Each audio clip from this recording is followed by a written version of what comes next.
So my name is Brian Koo. I'm the Managing Director of GrabTaxi, of My Taxi PH Inc., the parent company of GrabTaxi, GrabCar, GrabExpress here in the Philippines. Okay, first off, congratulations on your second year. Thank you. Second year Thank that you. you are here in the Philippines. Catch us up on what's been happening with your company, GrabTaxi, GrabCar, and stuff like that. So in the past 2 years, we've been on a mad dash to expand our presence here in the country and really to educate the general public about taking taxis and taking public transport using these transport apps, particularly ours, of course. We've been doing a lot of marketing to boost the brand, to get people comfortable with it. We've been doing a lot of partnerships both with operators, taxi operators, and other corporations like Globe, for example, to really help spread the word about the service. So it's been a mad growth phase for us in the last 2 years, and we're still growing significantly. So that's not going to stop over the next couple of years. Growth comes from going deeper into the cities that we are in and expanding to other cities. So right now we're in 6 different cities here in the country. We're in Manila, Cebu, Davao, Bacolod, Iloilo, and then we just launched Baguio very recently. Okay, so a lot of people are actually curious of the whole GrabCar experience. Yep. Essentially, you're using private vehicles to ferry passengers around, and it's I've ridden a couple of your cars, and some of the stories that your drivers who actually own their cars are fantastical, to say the least. So Yes. one claims he's actually earning around 15,000 pesos a week Yes.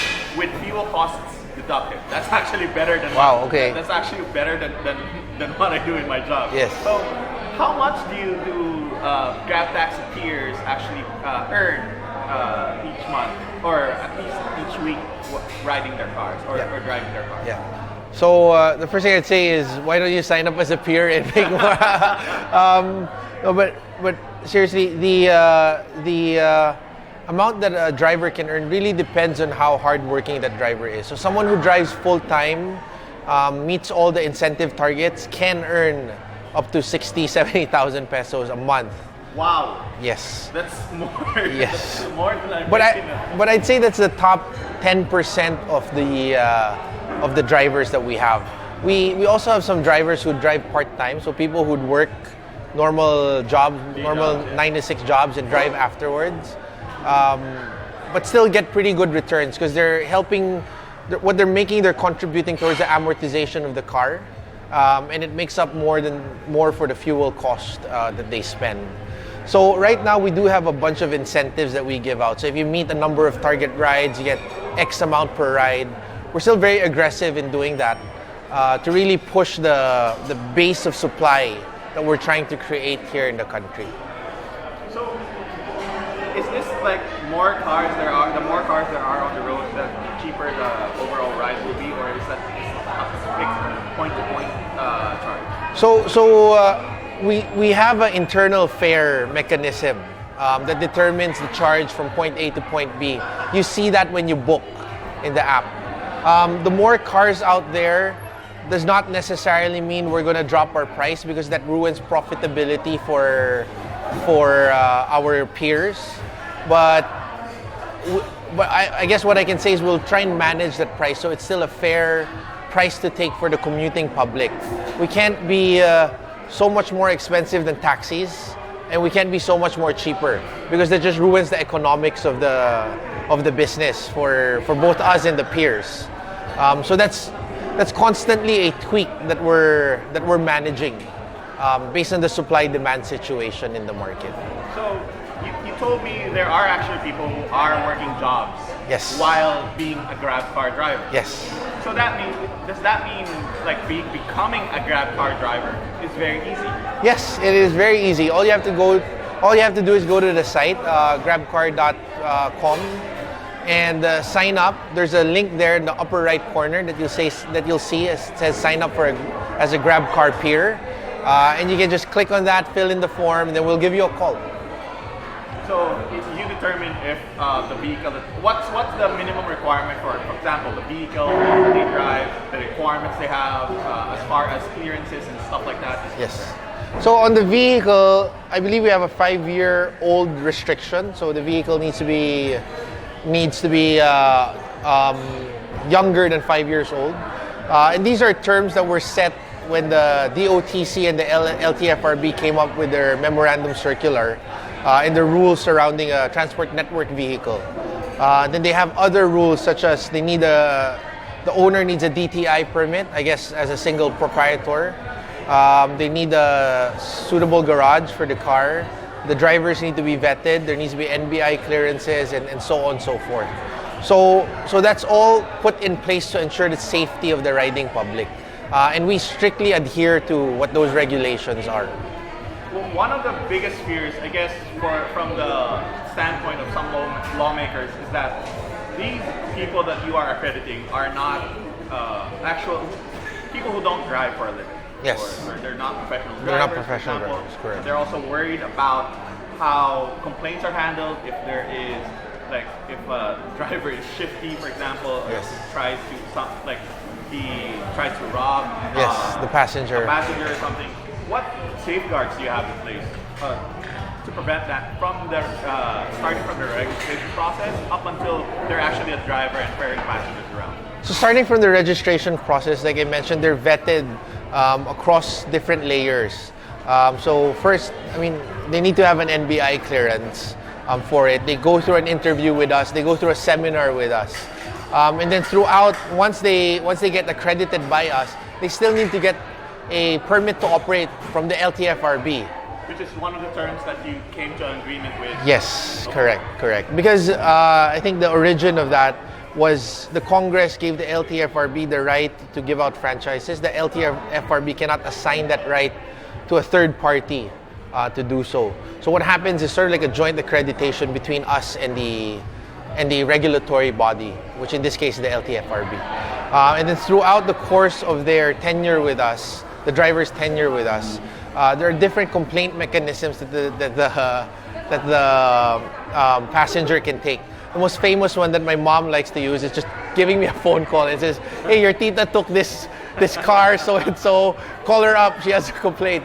So I wouldn't recommend it for everyone, but we have Facebook, we have Twitter, we have our hotline, we have our email. It's very easy to get to us. And rest assured that if we do see a complaint, we investigate thoroughly on what happened.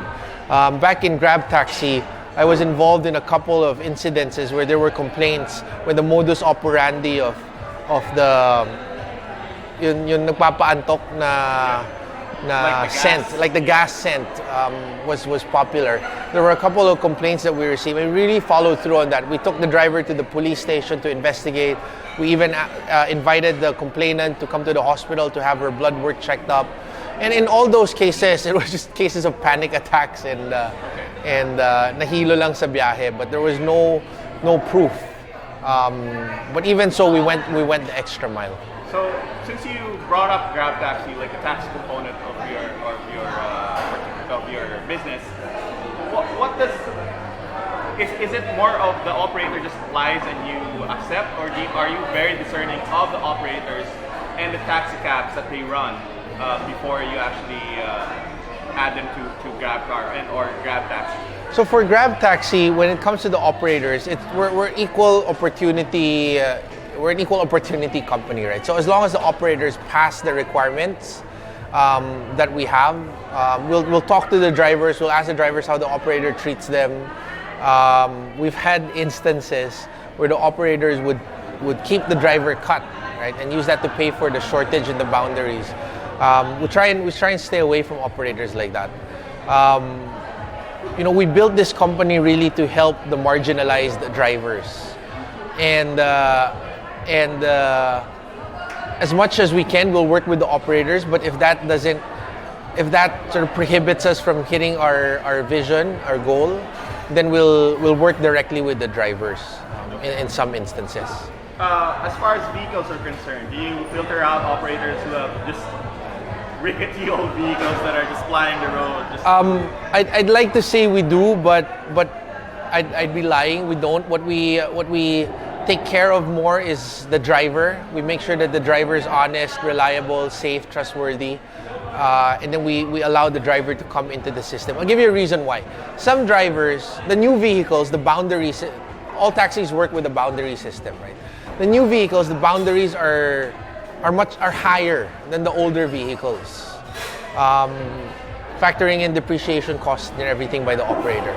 So some of the good drivers, the good quality drivers who've been driving for a longer time, would prefer driving the older vehicles. So I do not want to restrict those drivers, so those old timers who provide great service, from accessing the system. So that's why we don't we don't discriminate on the vehicle. We discriminate on the driver. Okay.